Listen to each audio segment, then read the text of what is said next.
सम्पूर्णलाई नमस्कार। आज चाहिँ म बिए प्रथम वर्षमा रहेको यो आधुनिक नेपाली कथा उपन्यास र नाटक विषय अन्तर्गत रहेको मनु बज्राकी र मार्यो च्याङ्वाले मार्यो असिनामा पार्यो कथा लिएर म यहाँ उपस्थित भएकी छु।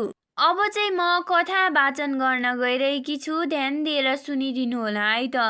रातभरि भनाभन भयो। अहिले गाउँले बाउ र लाहुरे छोरो दुवै घर भन्न नहुने घरमा बसेका छन्। थाप्लोमाथि पैँयो झुन्डिएको छ। बान्नो छेउ मजेउला खिरो र लालुपातेसँग उभिएका छन्।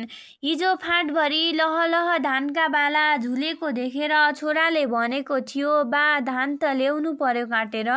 पापी कुरा नगर, यो फाँटमा कमाएर खानु छ भने जसको हो उसैको हुन दे।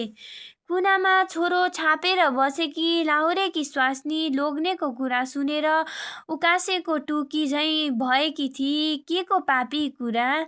हाम्रै फाँट त हो नि। खेतबारी ठ्याम्मै नभएपछि जम्मै फाँट हाम्रो। हे ईश्वर, लाहुर कस्तो हो कुन्नी भनेर ईश्वर हेर्न छानातिर मुन्टो उचाल्दा बुढोले छानाको भुवाङबाट पैँयोको टुप्पो देख्छ, जहाँ एउटा काग बसेको रहेछ। छोरो बुट बजाउने लाहुर होइन, चिया पकाउने लाहुर पुगेको थियो। त्यहाँ उसले चिया पकाएर शङ्कराचार्यहरूलाई खुवाएको कुरा बुढो ठ्याम्मै पत्ताउँदैन, किनभने बुढालाई गाउँघरका शङ्कराचार्यका चेलाहरूको पिँढीसम्म पनि उक्लिन दिँदैनन्। बाउ छोराको गलबदीले हो कि मौसमको क्रोधले हो, रातभरि भयङ्कर असिना पर्यो। फाँट सखाप जताततै हिउँ नै हिउँ, दुवै एकअर्कालाई दोष दिँदैछन्। ल्याएको भए ल्याएको ल्याइ हुन्थ्यो, तैँले पाप चिताएकोले ईश्वरले यस्तो शास्ति दिए। अहिले यो बिहानपख दुवै बाउ छोरा किङ्तव्य विमूढ भएर बसेका छन्। पोहोरको झगडा हुनेले अहिले खाला, हामीले के खानु, दुवैको साझा समस्या। तर छोरो थापेकी लाहुरेकी स्वास्नीले भने समाधान भेट्टाएकी छ। बुढो माग्न हिँड्ला, लोग्ने लाहुर जाला, अनि ऊ आफू कता जाने। भोग थाप्न हिँड्दा कतिले ओछ्याउने हुन् कुन्नी, यो सम्झेर ऊ आतङ्कित हुन्छ। आतङ्कित भएर बुढोको ईश्वर पैँयोको टुप्पोबाट उड्छ। कथा यति हो। अब त गाउँले बाउ र लाहुरे छोराको नाटक मात्र बाँकी छ। हेर बाउ, तेरो धर्मले मलाई लाहुर लखेट्ने भो फेरि। त स्वर्गै जाने भइस्, हामी कहाँ जाने? बुढो: ई लाहुर किन जानु? त्यहाँ लडाइँ मात्र हुन्छ रे, तँलाई केही भयो भने मलाई कसले पोल्छ? ठिटो: हामीले बनाएको डङराङ्गे जुत्ता कसले लाउँछ अब? हिजो धान ल्याउन पाएको भए जाने थिइन, अब त तँलाई पोलेरै जान्छु। बुढो: हे ईश्वर, त मुला किन जन्मिएको त?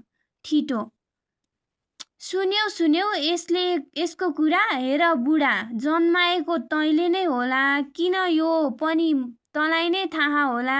आमा भए जवाफ दिन्थिन्। बुढो: ईश्वरले जन्माएको बुझिस्? ईश्वरले। ठिटो: यिनै गाउँघरका ईश्वरले होइन।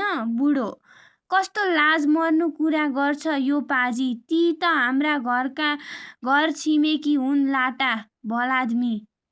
ठिटो: इस, के को लाज? हामी पनि छरछिमेकी हो। मैले पनि जन्माएको छु एउटा भलाद्मी, छिमेकै साइली मुखियाको कोखबाट।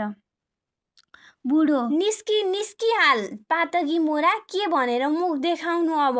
लाज सरम केही छैन? मूर्ख मोरा, उनीहरूको त इज्जत छ, त्यसैले सबै कुरा ढपक्क ढाक्छ।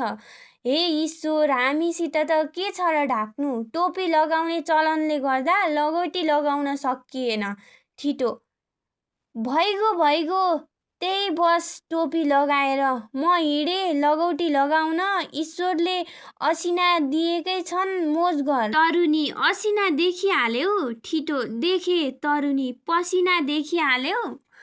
ठिटो: देखे। तरुनी: मलाई देख्दैनौ? ठिटो: खै बुढाको चस्मा कता छ कुन्नी? तरुनी: बुढाको चस्माले दुईटा देख्छ। ठिटो: त्यही चस्मा लगाएर त बसी हुँदैन। छिटो जा, निस्किहाल, आफ्नो चस्मा पनि लैजा। ईश्वरहरूसित मागेर खानु। बुढो, मलाई निकालेको यो बुढेसकालमा म कता जाउँ? देख्नुभयो? लौ हेर्नुहोस्, मसित भन्ने कुरा केही छैन। तपाईहरूसित हाँस्ने कुरा धेरै होलान्। पुरुषार्थ यही हो भने पुरुषार्थी जसको भए पनि छोरो आफ्नै हो। पाल्न पनि यही हो, पोल्ने पनि यही हो। हे ईश्वर। छोरो, बाबा ठिटो, आऊ बाबा आऊ।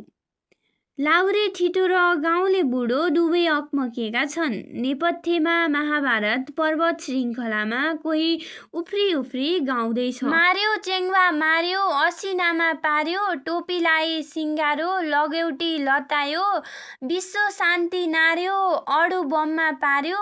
नाटक यति हो र कथा पनि बेथा बाँकी होला र यो सदैव बाँकी रहन्छ अर्को कथाको लागि।